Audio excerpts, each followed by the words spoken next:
Hey darlings, today I'm going to talk about being a queer Christian. So, a lot of people don't think that that is even a possibility. They believe that anybody who's part of the LGBTQ plus rainbow should burn in hell with fire and damnation.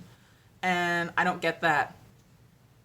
Pretty sure being Christian just means accepting Jesus. And like once you've done that, like you're good to go. Like there's nothing you can do to reverse that, like unless you renounce him. So I don't understand.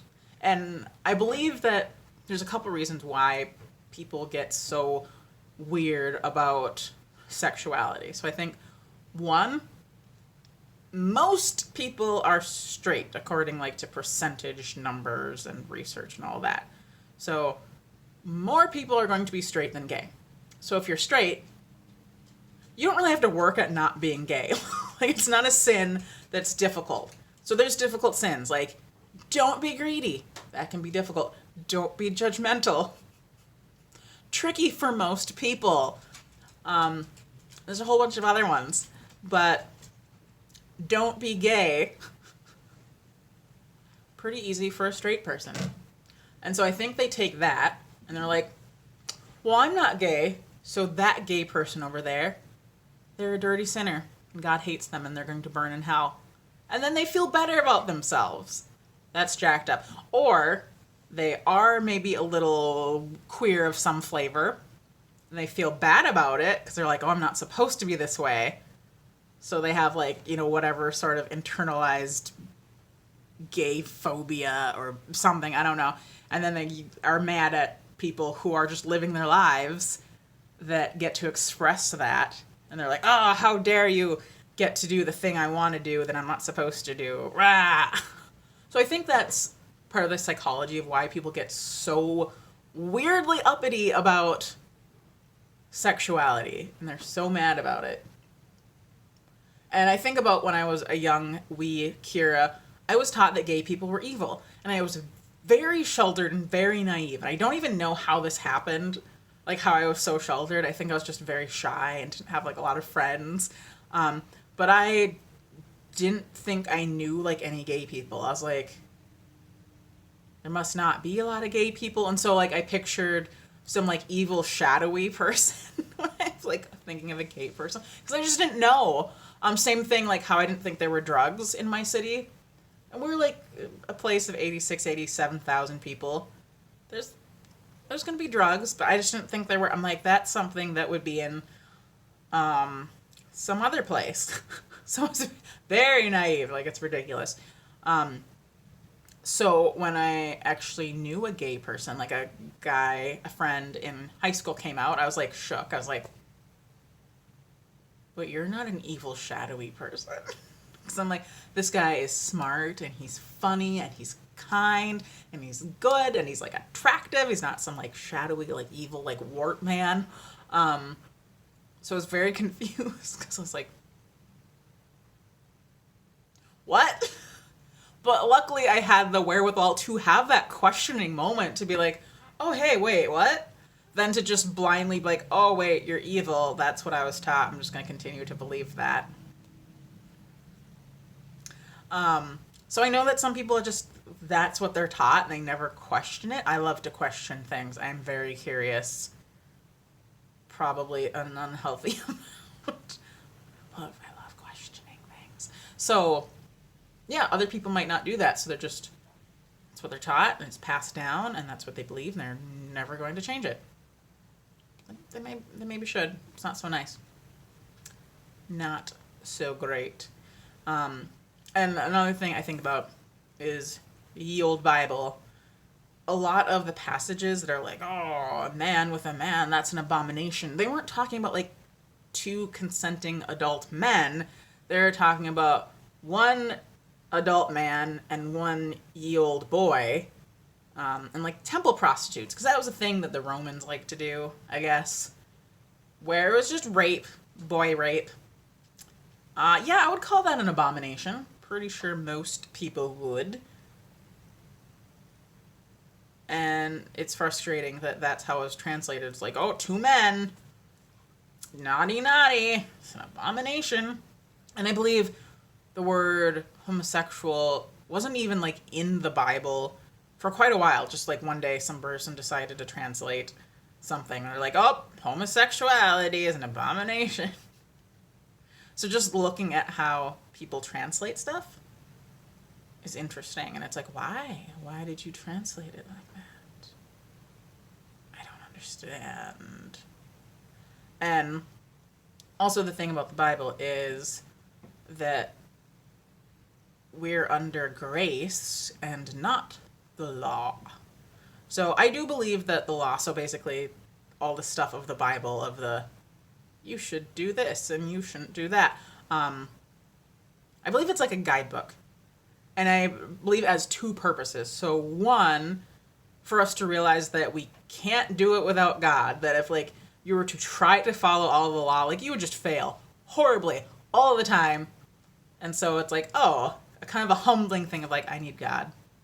Like I can't do this on my own. Two, I do think it is like meant to be helpful and meant to help you have a better, more fulfilling, safer life. And I was like, even the weird stuff, like I was asking my ex-husband, because he did some scholarly Bible stuff, and he was a missionary for a while.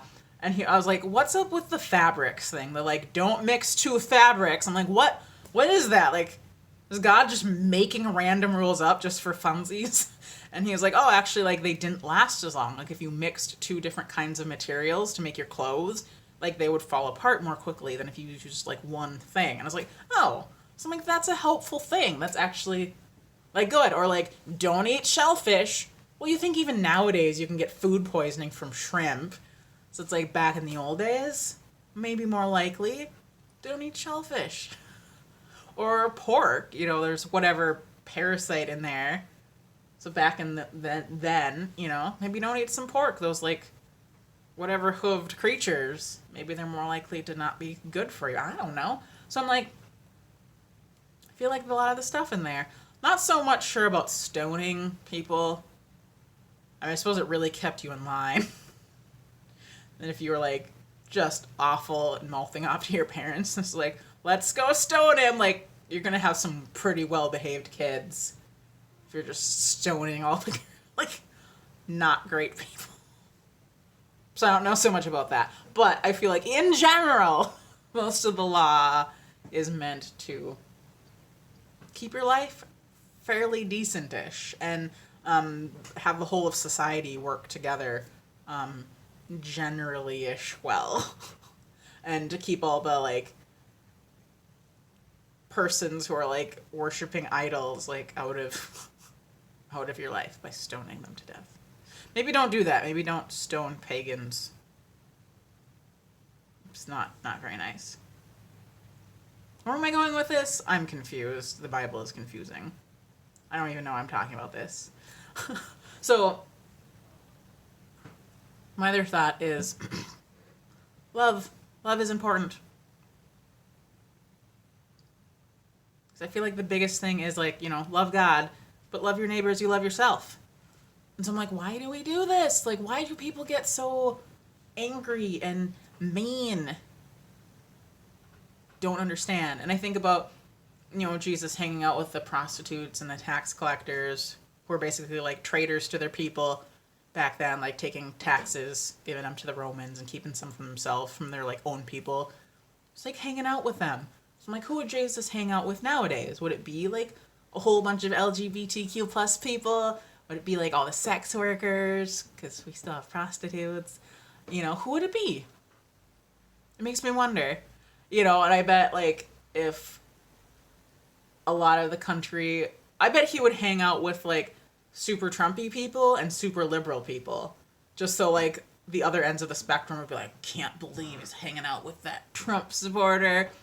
And then all the Trump people would be like, I can't believe he's hanging out with all those Biden supporters. Fucking, and just like their heads explode. I think he'd hang out with both. That's what I think. So, yeah, love. Love is heckin' important. Another thought I had was, I used to think about how being gay isn't a choice. Because I'm like, you're born gay. And so I'm like, why would God make you that way then condemn you for it? That makes no sense. Where it's like, okay, I'm going to make this one gay. And if he wants to make me happy, he's going to be celibate. If he wants, and just alone. Or marry a woman and just like never be fulfilled or satisfied. Or live a life of sin and I'm just going to send him straight to hell once he dies. Like, that doesn't make any sense to me. But then the more I thought about it, too, it was like the choice thing. I'm like, what about people who are like me that are fluid? Because I'm like, technically I could choose. Because currently I do have a male partner, so I'm technically in a heterosexual relationship. But, like, I do like women and I do like non-binary people. So I'm like, what if there was a woman or non-binary person that came along that was like my ultimate fit? Like, we were super compatible. My dog. So if we're super, super compatible, we get along amazingly, and I just had to be like, oh, sorry, you have parts similar to mine, and I can't be with you. So I'm like, even if you do have the choice, technically speaking, like, why would you miss out on a really beautiful relationship? I don't get it. That's weird. And I just believe why? My dog is so spazzy. I believe that love is just the hugest part. That we are all children of God, and we all deserve his love, and we all deserve each other's love, and that's what we should do. Love is love is love is love is love.